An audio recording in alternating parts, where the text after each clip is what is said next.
بسم اللہ الرحمن الرحیم لمس اکسیر بائی وہیبہ فاطمہ قسط نمبر 11۔ سر شدید بھاری ہو رہا تھا۔ سر کے پچھلے حصے میں اٹھتی ٹیسوں کی وجہ سے زرمش کو اپنے بھاری بوجھل آنکھیں کھولنی پڑیں۔ آنکھیں کھولتے ہی اپنے گرد سب گھومتا ہوا محسوس ہوا۔ جب وہ واپس آنکھیں میچ گئی، اپنے ہاتھ سر پر رکھتے سر کو زور سے دبایا۔ جب بند آنکھوں کے پردے پر گاڑی کا آخری منظر لہرایا، ابرار نے اسے جوس کا پیکٹ ڈبہ تھمایا تھا۔ اس کے بعد ذہن پر زور ڈالتے زرمش نے واپس آنکھیں کھولیں اور سر گھومنے کے باوجود اٹھ کر بیٹھ گئی۔ غائب دماغی سے نظریں چاروں طرف دوڑانے لگی۔ جب کچھ لمحے بعد منظر صاف دکھائی دینے لگا، گلابی رنگ کی لمبی دیوار جس پر الگ الگ عورتوں کی رقص کرتی تصاویر پوسٹریٹ ہوئی تھیں، ساتھ تصاویر کے ارد گرد گولڈن بتیوں کی لڑی روشن تھی۔ کمرے کے وسط میں مستحری تھی جس پر سرخ ریشم کی چادر تھی۔ کمرے کے ایک کونے میں بڑی سائز کا اسپیکر رکھا ہوا تھا اور دوسرے کونے میں کپڑے ٹانگنے کا اسٹینڈ جس میں رنگ برنگ کے چمکدار کپڑے ٹنگے تھے۔ وہ حیرت سے سب کچھ دیکھنے لگی تھی، سر درد جیسے بھول گیا تھا۔ مستحری کے برابر میں چھوٹی ٹیبل تھی جس پر اگربتیاں جل رہی تھیں۔ یہ خوشبو زرمش کی وحشت ناک لگتی اس کے اعصاب پر ہتھوڑے برسانے لگی تھی۔ سامنے ہی لکڑی کا دروازہ تھا جس میں کانچ کے رنگین شیشے سب تھے۔ ابرار اس کے ہونٹوں نے جنبش کی۔ شدت سے کچھ غلط ہو جانے کا احساس اس کی روح تڑپا رہا تھا۔ وہ کانپتی ٹانگوں سے کھڑی ہوئی تو احساس ہوا کہ جسم ہلکا ہلکا ہے۔ نظر خود پر پڑی تو بے اختیار ہاتھ دل پر گیا اور آنکھیں پھٹنے کو ہوئیں۔ اس کے جسم پر عبایا تو دور، دوپٹہ تک نہیں تھا۔ اس کے بال بھی کھلے ہوئے تھے۔ دل اس خیال پر تڑپ اٹھا کہ کیا وہ لٹ چکی ہے، اپنا سب کچھ کھو چکی ہے، پر اگلے لمحے ہی اپنے ذہن کی نفی کی۔ نہیں، اسے اپنے وجود میں کوئی بدلاؤ محسوس نہیں ہو رہا تھا۔ دل میں کچھ لمحے اطمینان ہوا اور اگلے ہی پل وہ دروازے کی جانب بھاگی۔ زور سے دروازے کو اپنی جانب کھولا تو وہ نہ کھلا۔ ایک کوشش باہر کی جانب دھکا دے کر کھولنے کی لیکن اثر ندارت۔ پاگلوں کی طرح اپنے سر کو پکڑتی وہ کمرے میں کھڑکی تلاش کرنے لگی، پر وہاں وہ ہوتی تو ملتی۔ اس کا دل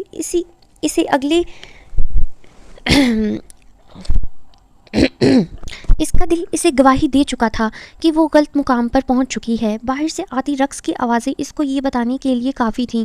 وہ بچی نہیں تھی، ایک عمر زمانے کی ٹھوکروں میں گزاری تھی، پر باہر کی دنیا اتنی بری اور خوفناک۔ یار موبائل کو نا ہر دوسرے منٹ بعد دورہ پڑ جاتا ہے روٹیٹ ہونے کا۔ میں نا ذرا اس کی سیٹنگ کر لوں۔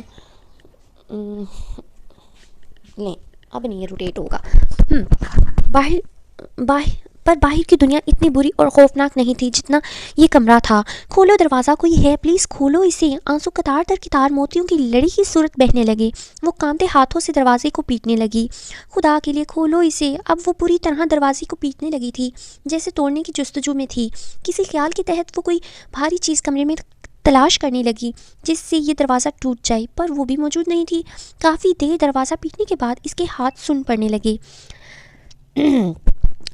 ہتھیلیاں سرخ ہوتی خون چھلکانے لگ گئی تھیں۔ وہ بے بس ہوتی مستحری پر بیٹھ گئی اور زاروں کی طرح رونے لگی۔ وہ تو اپنی قسمت سنوارنے نکلی تھی، اسے کیا خبر تھی کہ قسمت اسی پر الٹتی جائے گی۔ افسوس تو یہ تھا، اتنے تجربہ کار ہونے کے باوجود وہ کسی انجان پر اتنی جلدی بھروسہ کر گئی تھی۔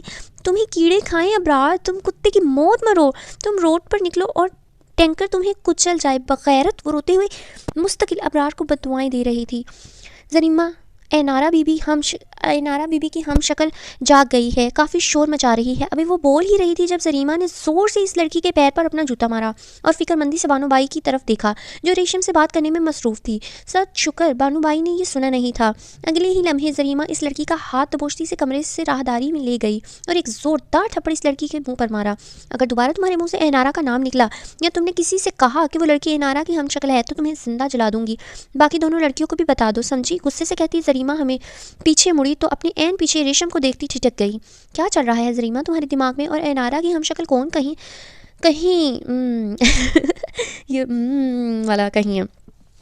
کسی خطرناک خدشے کے تحت ریشم نے منہ پر ہاتھ رکھ لیا، جبکہ ریشم کی بات سنتے زریمہ کمینگی سے مسکرانے لگی۔ پھر پیچھے مڑ کر اس لڑکی کو گھورا جو اب تک وہیں کھڑی تھی۔ جاؤ یہاں سے اور ابھی پیٹنے دو اس لڑکی کو دروازہ۔ زریمہ کے حکم صادر کرنے پر وہ لڑکی چلی گئی، جبکہ ریشمہ بھویں سکیڑتی زریمہ کو دیکھنے لگی۔ ابھی ذہن پر زور مت ڈالو ریشمہ، ابھی تو گیم شروع ہوئی ہے۔ ابھی تو میں نے ایسا چال بچھانا ہے، یہاں جال آئے گا۔ میں نے ایسا جال بچھانا ہے جو سب کو دنگ کر دے گا۔ اپنے بال چٹکتی زریمہ وہاں سے چلی گئی، جبکہ ریشمہ مسکراہٹ دباتی زریمہ کے پیچھے چل دی۔ انسان جتنی مرضی جال بچھا لے، جتنی مرضی پلاننگ کر لے، لیکن ایک جو ماسٹر پلانر ہے نا، وہ جو اوپر بیٹھا سب کی پلاننگ کر رہا ہے، اللہ تعالیٰ، اس سے زیادہ پلاننگ کوئی نہیں کر سکتا. اللہ تعالیٰ نے جو قسمت میں لکھا ہے وہ ہو کے رہنا ہے. کوئی آپ کے لیے لاکھ برا سوچے، آپ کے لیے لاکھ اچھا سوچے، ٹھیک ہے، تو آپ بے فکر رہیں. اللہ تعالیٰ نے آپ کی نصیبوں میں جو لکھا ہے وہ ہو کے رہنا ہے، ٹھیک ہے. کسی کے کرنے سے کچھ نہیں ہوتا. تو یہ بھی بہت کر رہی ہے نا، میں نے بہت ایسے کیا ویسے کیا. دیکھتے ہیں کیا کر سکتی ہے، کیا بگاڑ سکتی ہے کسی کا، کیونکہ جو اللہ تعالیٰ جب چاہے نا کسی کا کچھ بگڑ نہیں سکتا. اللہ تعالیٰ کے چاہنے یا نہ چاہنے کے باوجود کچھ نہیں ہو سکتا، ٹھیک ہے. انسان جو مرضی کر لے کچھ نہیں کر سکتا، ٹھیک ہے. ہر انسان، ہر چیز، ہر ذات اس ذات کے سامنے حقیر ہے. اسے اشتیاق تھا وجیہہ کی دوسری بیٹی کو دیکھنے کا. کیا ان کی کوٹھی پر اب دو مجسمے حسن تھیں. واشنگٹن میں پتہ نہیں کیا کہنے لگی تھی. واشنگٹن میں موجود وہ پورا گھر ویل فرنشڈ تھا. چھوٹا سا مگر تھا خوبصورت. گھر کے اندر داخل ہوتے ہی دائیں جانب سے لکڑی کی سیڑھیاں تھیں جو اوپر کی طرف جا رہی تھیں، یعنی اوپر بھی ایک فلور تھا. اور بائیں جانب وال کے پاس بڑا سا راؤنڈ شیپ شیشہ تھا جس کے نیچے ٹیبل تھا جس پر چھوٹے چھوٹے شو پیس تھے. درمیان میں بڑا سا لاؤنج تھا جس میں سفید ہی صوفے تھے. بائیں جانب سامنے بڑا سا اوپن کچن تھا. ایک نا مجھے بڑی حیرت ہوئی ہے کہ نا باہر کے لوگ، عموماً باہر کے لوگ وائٹ شوز بہت پہنتے ہیں، وائٹ صوفاز بہت یوز کرتے ہیں، وائٹ سکن یعنی لائٹ کلرز، وائٹ کلر کا پینٹ بہت یوز کرتے ہیں دیواروں پہ، کیونکہ اس سے نا بڑا کھلا کھلا ویو آتا ہے.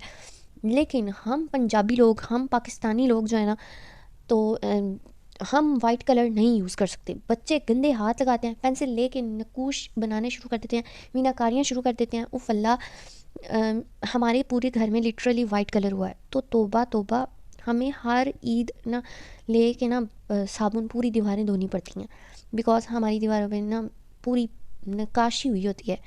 کبھی کئی ہاتھوں کی نقش و نگار کیے ہوتے ہیں ہاتھوں کے ساتھ بچوں نے، تو بہت گند مچتا ہے. یہ باہر کے لوگ ہی نا مینیج کر سکتے ہیں وائٹ چیزیں، ہم نہیں کر سکتے. ہم پنجابی لوگ لٹرلی نہیں کر سکتے.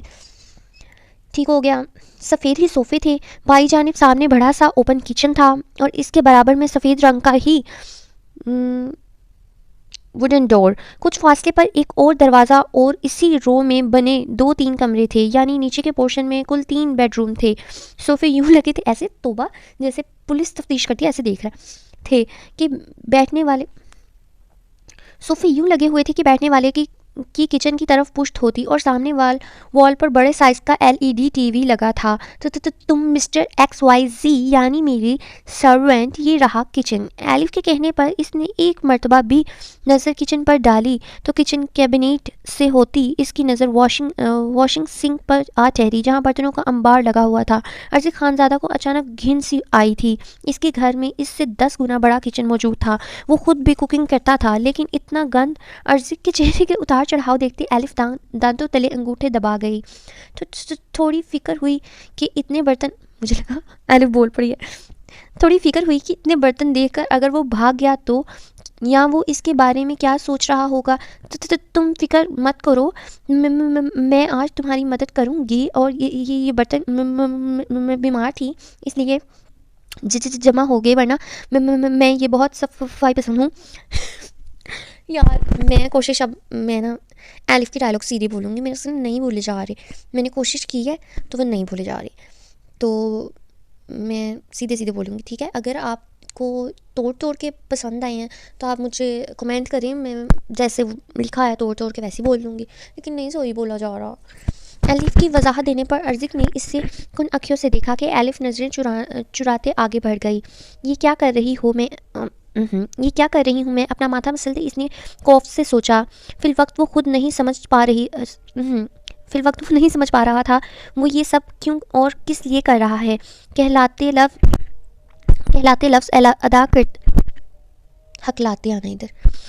لفظ ادا کرتے اس کے کپکپاتے گلابی لب اس سے دنیا کے خوبصورت ترین لب کیوں لگ رہے تھے. سنو سرونٹ، تم برتن دھونا شروع کرو، میں چینج کر کے آ رہی ہوں۔ الف کہتے ساتھ اوپر جانے والی سیڑھیوں کی جانب بڑھ گئی۔ میرا نام فواد ہے، سرونٹ نہیں، ارزق نے چڑھتے ہوئے کہا، البتہ اس سے اپنا اصل نام چھپا گیا۔ غصہ اسے تب آیا جب الف اس کی بات کو نظر انداز کرتی اوپر چلی گئی۔ یہ کیسا یتیم خانہ ہے کہ اس میں ایک بچہ بھی نظر نہیں آ رہا۔ پورے گھر میں نظر دوڑاتے وہ صوفے پر بیٹھا۔ جب اپنے نیچے نمی کا احساس ہوا وہ فوراً کھڑا ہوا، لیکن یہ دیکھ غصے میں آنکھیں میچ گیا کہ صوفے پر نیوٹیلا کا جار گرا ہوا تھا، بوتل ایک کونے میں، لیکن اس کے اندر کا نیوٹیلا جو صوفے پر لگا تھا اس کا ٹراؤزر خراب کر گیا تھا۔ یہ گھر ہے یا کچرا منڈی؟ دانت پیستے اسے برآن دل شیر کی پھوہڑ بہن پر غصہ آیا تھا۔ وہ مزید کچھ کہتا اس سے پہلے ہی ارزق کا فون رنگ ہوا، جو کہ اس نے محتاط انداز میں یس کر کے کان کو لگایا۔ صفوان، میرا دماغ بہت خراب ہے، ٹو دی پوائنٹ بات کرنا۔ ارزق نے غصہ دباتے نرمی سے کہنے کی کوشش کی، جس میں وہ بری طرح ناکام ہوا۔ جبکہ اس کے غصے بھری آواز سن کر صفوان کچھ دیر کشمکش میں پڑ گیا۔ سر میں کہہ رہا تھا، بلکہ مجھے عجیب سی بے چینی ہو رہی ہے۔ میرا مطلب، صفوان پریشانی سے پوچھنے لگا۔ حقیقت تو یہ تھی کہ الف دل شیر کو دیکھتے پہلی نظر میں صفوان اپنا دل ہار چکا تھا۔ ارزق خان زادہ اس کے باس ہونے کے ساتھ اس کا بہترین دوست بھی رہ چکا تھا۔ اس نے فیصلہ کیا تھا کہ معاملات سیٹ ہونے کے بعد وہ الف دل شیر سے دوستی بڑھائے گا، لیکن ارزق کے پلان چینج کرنے پر کشمکش میں پڑ گیا تھا کہ کہیں اس کا باس اور دوست ارزق خان زادہ بھی الف دل شیر کی طرف متوجہ نہ ہو گیا ہو۔ اسے یوں تو ایک اطمینان تھا کہ ارزق خان زادہ حسن پرست یا عورت پرست مرد نہیں تھا، پر اپنی بے چینی ختم کرنے کے لیے ارزق کو فون کیا۔ جو بات کرنی ہے صاف صاف کرو صفوان، میرا وقت برباد مت کرو۔ دوسری طرف رخ کرتی ارزق نے اپنا ماتھا مسلا۔ سر، مجھے لگتا ہے پلان چینج کرنے کے پیچھے کوئی خاص وجہ ہے۔ میں جانتا ہوں خالی کسی بے قصور کو اذیت پہنچانے کے لیے آپ اپنا قیمتی وقت برباد نہیں کریں گے۔ اپنی بات کہنے کے ساتھ صفوان نے ارزق کو یہ احساس دلایا کہ الف بے قصور ہے، وہ اس اپنا مہرہ نہ بنائے، جبکہ صفوان نے وہی سوال کیا تھا جس سے وہ بھاگ رہا تھا کہ اس نے یہ سٹیپ کیوں اٹھایا۔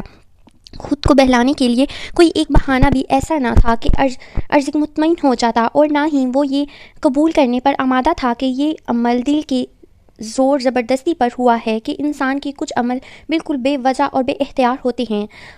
ہاں، وجہ ہے، ہر کالے کام کرنے والے اپنے اعمال کا ریکارڈ ضرور رکھتا ہے۔ ہاں، وجہ ہے، ہر کالے کام کرنے والا اپنے اعمال کا ریکارڈ ضرور رکھتا ہے۔ برآن دل شیر نے بھی رکھا ہوگا، کہاں؟ جس طرح اس نے الف کے وجود کو ایسے رکھا ہے جیسے ہو ہی نہ۔ یقیناً اس کے سیاہ کاموں کی کنجی الف کے پاس ہوگی۔ ارزق خان زادہ نے صفوان سے زیادہ خود کو یقین دلایا تھا۔ دوسری جانب صفوان بھی مطمئن ہوتے کچھ کہنے لگا تھا جب ایک خوبصورت کھنکتی ہنسی صفوان نے فون کی دوسری جانب سے سنی۔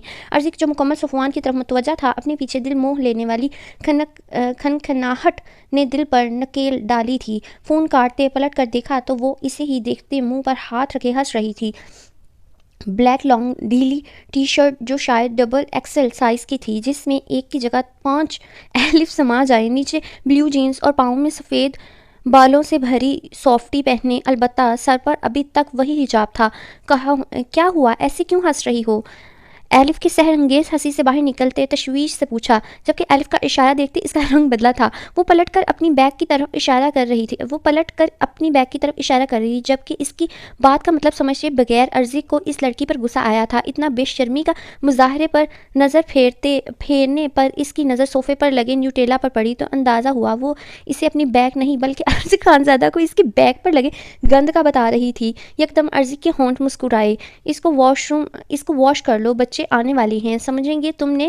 کہتے کہتے الف پھر ہنسنے لگی، جبکہ اس کی بات کا مطلب سمجھتے ارزق کا چہرہ سرخ پڑ گیا۔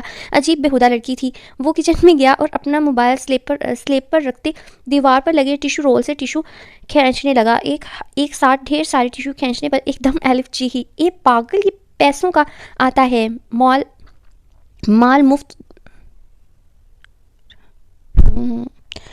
مفت دلے بے رحم۔ الف نے غصے سے ارزق کے ہاتھ سے ٹیشو واپس لیے تو ارزق خان زادہ کا دل کیا انہی ٹیشو سے اس کا کفن بنا دے۔ تو یہ پھر کس سے صاف کروں؟ اس نے طنزیہ پوچھا۔ الف نے اس کے طنز پر اسے گھورا، پھر نلکے کی طرف اشارہ کیا۔ ارزق نے گہری سانس لیتے خود پر کنٹرول کیا۔ تم چور ہو؟ وہ جو پانی سے ہاتھ کو گیلا کرتے ٹراؤزر صاف کر رہا تھا چونک کر پلٹا، پر الف کے ہاتھ میں اپنا مہنگا ترین فون دیکھتے اپنی بے وقوفی پر جی بھر کر کڑھا، بھلا ایک غریب کے پاس اتنا مہنگا فون کیسے ہو سکتا تھا؟ وہ اپنا فون بدلنا تو بھول ہی گیا تھا۔ نہیں، میں چور نہیں ہوں۔ اس نے الف کی تاثرات دیکھتے فوراً کہا، جبکہ ایلف تفتیشی انداز میں اسے دیکھنے لگی۔ پھر یہ فون تمہارا چچے نے تمہیں دیا ہے؟ ایلف نے ارزق کو کڑے تیوروں سے دیکھ کر پوچھا تو ارزق نے گہری سانس لی۔ مجھے روڈ پر گرا ہوا ملا تھا، میں نے لے لیا۔ ارزق کا کہنا تھا کہ ایلف کا منہ حیرت سے کھل گیا۔ کبھی میرے ساتھ ایسا کیوں نہیں ہوتا؟ ایلف کی آنکھوں میں شکوہ سا کچھ تھا، ساتھ حسرت کی آمیزش۔ وہ ارزق کے فون کو الٹ پلٹ کر دیکھنے لگی۔ تمہیں پتہ ہے یہاں پر ایپل سٹور ہوتے ہیں، تم جاتے ہو؟ پولیس کبھی بھی تمہیں اس فون کی وجہ سے پکڑ سکتی ہے، ایلف نے سنجیدگی سے کہا تو ارزق نظر انداز کرتا واپس اپنی پینٹ صاف کرنے لگا۔ تم ایک کام کرو، یہ مجھے بیچ دو، میرے کام بھی آ جائے گا، اور اگر کوئی پولیس کا چکر ہوا تو آئی ول مینیج۔ ایلف کے کہنے کی دیر تھی۔ ارزق خانزادہ نے گھور کر ایلف کو دیکھا تو محترمہ کی مکار نظر اس کے فون پر تھی۔ اتنا تو ارزق کو ادراک ہوا تھا کہ ایلف کے معصوم چہرے کے پیچھے ایک بلا کی کنجوس مکھی چوس فطرت لڑکی ہے۔ کتنے دیں گی اس فون کے؟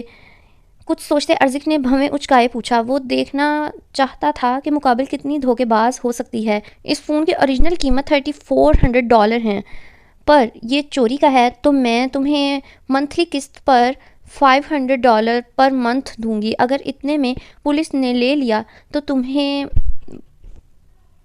بہت ہی اڑاڑا سا لکھا ہوا ہے، تو تمہیں ورے 2 سال مفت ملازم کرنی میری ہے یہاں، تو تمہیں میری 2 سال مفت ملازمت کرنی ہوگی۔ ایلف کی بات کے جواب پر ارزق نے خاموشی سے ایلف کے ہاتھ سے اپنا موبائل لیا اور جیب میں ڈال لیا۔ یہ خاص طریقہ انکار کا تھا۔ یہ لڑکی دھوکے باز نہیں تھی بلکہ چلاک ضرورت سے زیادہ تھی۔ ارزق کو اپنے میں مگن دیکھ کر ایلف منہ بسوڑتی ڈسپینسر سے اپنے لیے پانی نکالنے لگی۔ کچن کا رخ کچھ یوں تھا کہ اوپن کچن کے ایک کونے پر ڈسپینسر رکھا تھا، ڈسپینسر کے برابر ایک ریک تھا جس میں مائکرو ویو اوون رکھا تھا، دوسرے کونے پر بڑے سائز کا ڈبل ڈور فریج۔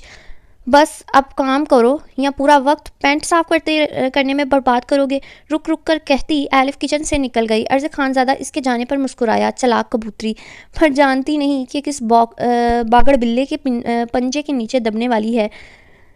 ریک سے لیمن لیکوڈ ڈش واش اٹھاتے ارزق برتنوں میں ڈالنے لگا۔ بھلا برتن دھونا کون سی بڑی بات تھی؟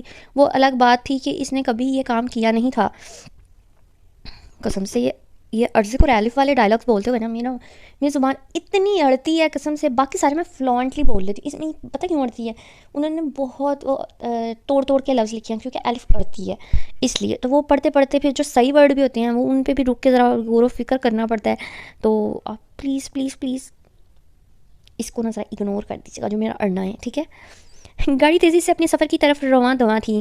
اسٹیئرنگ وہیل کو مضبوطی سے تھامے برآن نے اچانک بریک لگائی اور زور سے ہاتھ کی مٹھی بناتے اسٹیئرنگ وہیل پر ماری۔ پہلے ہی زندگی میں سکون نہیں تھا، جبکہ ایہان کو اس حال میں چھوڑ کر اس کا دل خود بری طرح تڑپ رہا تھا۔ ایہان کس نے کیا یہ سب؟ ماضی کی ایک یاد اس کے ذہن میں گردش کرنے لگی۔ جب ایہان 16 سال کا اور گھر واپس آنے پر اس کے ہاتھ سے خون نکل رہا تھا، کسی نے بھی نہیں سرد موہری سے کہتا ایہان اس کے پاس سے گزرنے لگا تھا جب برآن نے اسے بازو سے پکڑتے روکا تھا۔ میں نے جو پوچھا ہے اس کا جواب دو، یہ کس نے کیا ہے؟ اس بار برآن نے قدرے سختی سے پوچھا تو ایہان چیخ پڑا۔ یہ پہلی دفعہ تھا جب ایہان نے اس قدر بدتمیزی سے اس سے بات کی تھی۔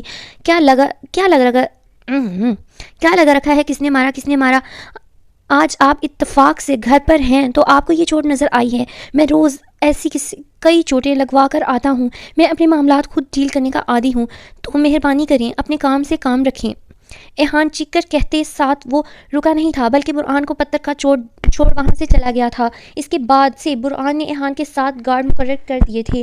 اس پر ایہان نے بہت ہنگامہ کیا تھا، پر وہ برآن کے آگے بے بس تھا۔ اس کے نہیں چلتی تھی، نہ چل سکتی تھی، لیکن آج ایہان کو اس نے وہیں پایا تھا جہاں وہ پہلے تھا۔ اگر کوئی اس لمحے برآن دلشیر کو دیکھ لیتا تو اندازہ ہوتا کہ وہ دوسروں کو ڈرانے والا کس چیز سے ڈرتا تھا۔ وہ اپنے بھائی کی بے رخی سے ڈرتا تھا۔ آنکھوں میں نمی اتری جسے برآن نے ظاہر ہونے سے پہلے آنکھیں سختی سے میچی۔ وہ ایہان کو زخمی حالت میں تو چھوڑ آیا تھا، لیکن دل کسی طور مطمئن نہیں ہو رہا تھا۔ وہ واپس جانا چاہتا تھا تو کون سا ایہان اسے ویلکم کرتا یا اس سے بات کرتا، لیکن دل کی بے قراری جب بڑھنے لگی تو وہ مزید آگے نہ بڑھ سکا۔ فون اٹھا کر ایہان کا نمبر ملایا۔ فون مستقل بج رہا تھا، لیکن بیل جانے کے باوجود دوسری طرف سے کوئی رسپانس نہیں تھا، جبکہ وہ واقف تھا کہ اس کا بھائی شب بیداری کا عادی ہے۔ ایہان کے فون نہ اٹھانے کے بعد برآن نے جھنجھلاتے گھر کے نمبر پر فون ملایا۔ ملازم لاؤنج میں ہی سوتے تھے، وہ جانتا تھا، لیکن یہاں سے بھی جواب نہ ملنے پر اس کی جھنجھلاہٹ میں اضافہ ہوا تھا۔ اس نے کل ایحان سے بات کرنے کا فیصلہ کیا اور گاڑی واپس اسٹارٹ کی، لیکن گاڑی کچھ ہی آگے بڑھی تھی کہ غصے سے ٹرن لیتے جس راستے سے گاڑی آگے بڑھی تھی اسی راستے پر واپس دوڑنے لگی۔ غصے سے برآن کے جبڑوں کی ہڈی نمایاں ہو رہی تھی۔ کچھ دیر پہلے جو آنکھوں میں نمی تھی اب وہ سرخ پڑ چکی تھیں۔ گاڑی کی اسپیڈ میں مزید اضافہ ہوا تو فاصلہ لمحہ لمحہ مزید سمٹنے لگا اور گاڑی ایک جھٹکے سے اپارٹمنٹ کے کمپاؤنڈ میں رکی۔ برآن گاڑی سے اترا اور غصے سے واچ مین کی طرف آیا جو پورا دروازہ کھول کر بے خبر سو رہا تھا۔ اس کی لاپرواہی پر برآن کا غصہ مزید بڑھ رہا تھا، لیکن جوں ہی اس نے واچ مین کو ہلایا، واچ مین کی گردن ایک طرف لڑک گئی۔ کسی انہونی کے احساس سے اچانک دل بری طرح دھڑکا۔ وہ کرائم کی دنیا میں رہنے والا شخص تھا، اس کی سکس سینس بہت تیز تھی، کام کرتی تھی۔ واچ مین سے ہوتی اس کی نظر گیٹ کے سامنے کھڑی وین پر پڑی، پھر فوراً سر اٹھا کر اوپر دیکھا تو 6th فلور کی لائٹس آن تھیں۔ پل بھر کے لیے برآن کے قدم ڈگمگائے تھے، اگلے لمحے ہی گاڑی سے اپنی ریوالور نکالتے وہ اوپر کی جانب بھاگا تھا۔ تیزی سے سیڑھیاں پھلانگتے وہ 2 منٹ کے اندر ایحان کے فلیٹ کے سامنے تھا۔ اندر سے ہلکی ہلکی آوازیں آ رہی تھی پر مکمل سن پانا مشکل تھا۔ جیب سے چابی نکالتے کی ہال میں گھمائی اور سرعت سے اندر داخل ہوا تو بری طرح دھچکا لگا۔ ایحان لبوں نے سرگوشی کی۔ ایک لمحہ لگا تھا اسے جب اس نے اپنی گن سے مارنے والوں سے ایک کے پاؤں کا نشانہ باندھا تھا، وہ جو ایحان کو مارنے میں مصروف تھا اور برآن کو نہیں دیکھا تھا۔ گولی لگنے سے ایک دم سناٹا چھا گیا تھا، جبکہ جسے گولی لگی تھی وہ ٹانگ پکڑے چیخنے لگا تھا۔ ایحان نے بمشکل نظریں اوپر اٹھائیں تو شدت غم سے دل پھٹنے لگا۔ ارسلان نیازی نے فوراً اپنی گن اٹھاتے دروازے پر کھڑے اس لمبے چوڑے شخص کا نشانہ باندھنا چاہا تھا جو ایحان دلشیر سے شباہت رکھتا تھا۔ سیاہ شرٹ جس کے اوپر کے بٹن کھلے ہوئے تھے، گریبان سے اس کا مضبوط سینہ جھانک رہا تھا، کف کونیوں تک فولڈ کیے تھے جس کے باعث اس کے ہاتھوں کی ابھرتی موچی رگیں واضح ہو رہی تھیں۔ اس کے غصے کا عالم یہ تھا کہ برآن کی گردن کی موچی رگ بھی ظاہر ہو رہی تھی۔ اس سے پہلے ارسلان برآن پر نشانہ باندھتا، برآن کی گن سے نکلنے والے شعلے نے ارسلان نیازی کے ہاتھ میں بوسہ دیتے ہتھیلی میں سوراخ کر دیا تھا اور ارسلان نیازی کے ہاتھوں میں پکڑی گن پیچھے کچن میں جا گری تھی۔ ارسلان نے چیختے ہوئے اپنا ہاتھ پکڑا جب برآن نے پلٹتے لاؤنج کا لکڑی کا دروازہ بند کیا اور ہاتھ سے گھڑی اتارنے لگا۔ بہت بڑی غلطی کی ہے تم لوگوں نے۔ برآن دلشیر ایک بار خود پر وار کرنے والے کو معاف کر سکتا ہے پر جملہ مکمل ہونے سے پہلے ارسلان نیازی کے اشارے پر وہ سارے ایک ساتھ اس پر حاوی ہوئے تھے کیونکہ برآن گن واپس اپنی پینٹ میں رکھ چکا تھا، پر وہ سب بھول گئے تھے کہ برآن دلشیر کون ہے۔ وہ ایحان کی طرح یونی میں پڑھنے والا لڑکا نہیں تھا جو لڑائی کا عادی نہ ہو یا ایک ساتھ اتنے ساروں کا مقابلہ نہ کر پائے۔ وہ سب اس کے لیے سب سے آسان گیم کی طرح تھے۔ وہ انٹرنیشنل لیول پر فائٹنگ سیکھ چکا تھا اور سالوں سے اس کی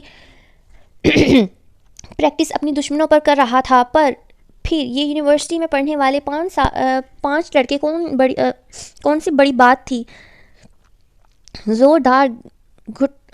زوردار جھٹکے سے ان کو پیچھے کرتے برآن نے اگلے لمحے ہی ایک کو واپس کھینچ کر اس کے ہاتھ میں پکڑی ہاکی کو اس کے کندھے میں اٹکا کر اس طرح گھمایا کہ اگلے لمحے ہاکی سمیت اس لڑکے کی ہڈی بھی ٹوٹ گئی، پر اس کے بعد بھی برآن رکا نہیں تھا۔ اس کے سر پر جیسے خون سوار تھا۔ اس لڑکے کا سر پھاڑتے اس سے پہلے برآن گردن توڑتا ایحان چیخا تھا۔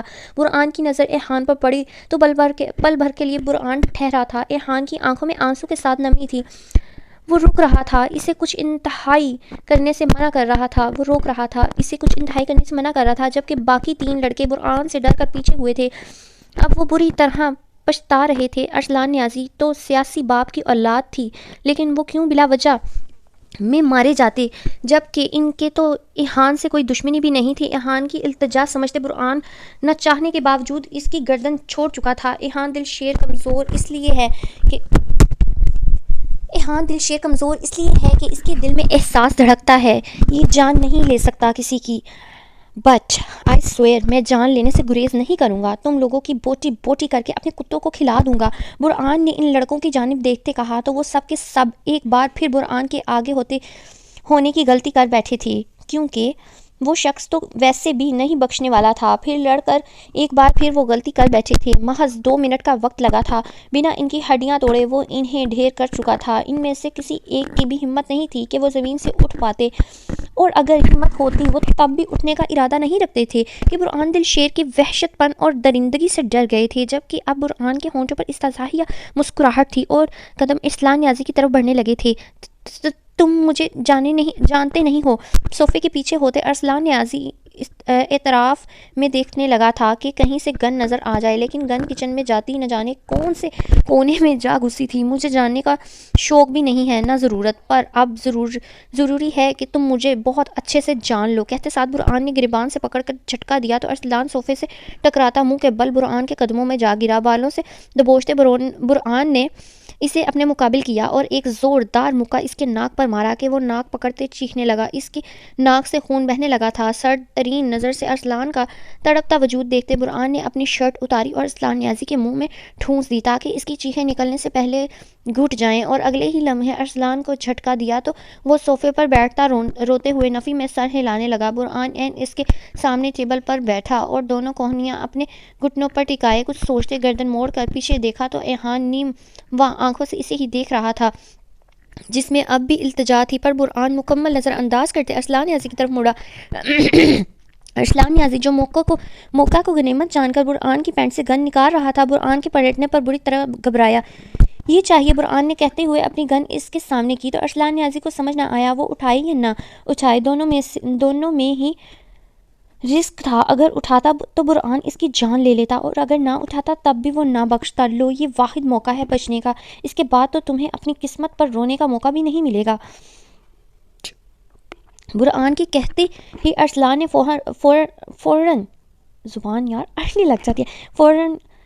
فوراً گن جھپٹی اور اتنی ہی تیزی سے شوٹ کرنے کی کوشش کی، پر اچانک برہان کی کونی اس کے ہاتھ پر لگی تھی اور گن ایک بار پھر برہان کے ہاتھ میں تھی۔ یہ سب اتنا اچانک تھا کہ ارسلان نیازی سمجھ بھی نہ سکا تھا۔